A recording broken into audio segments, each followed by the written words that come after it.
जम्मू में हुकूमत के खिलाफ एहतजाजी मुजाहरा किया और वजीर आला की रिहाइशगाह की तरफ मार्च करने की कोशिश की, लेकिन पुलिस ने उनकी कोशिश को नाकाम बना दिया। पुलिस ने एहतजाज करने वाले डेली वेजेस को तकसीम करने के लिए ताकत का इस्तेमाल भी किया।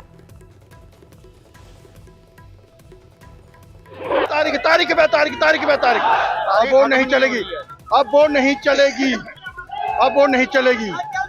तमाम डिस्ट्रिक्ट के जितने भी प्रेसिडेंट थे सारे ने हमारा समर्थन किया हुआ। आज देख रहे हैं आप, हजारों की तादाद इकट्ठी हो चुकी है। अब हम ये कहते हैं कि 2 वक्त की रोटी दे दो, हमें कुछ नहीं चाहिए। क्या मांग रहे हैं सरकार से? पानी तो बंद हो चुका है, पानी की कोई, हम जो करेंगे देखेंगे। नाजरीन, मैं पहुंचा हूं लेबनान, जहां पे जंग, हम पीछे हटने वाले नहीं है। हर एक जंग है इस बार। हमारे हर डिवीजन पे आपने देखा होगा पुलिस लगाई हुई है। कौन सामने उठा के लेना है? हम अपनी मांगे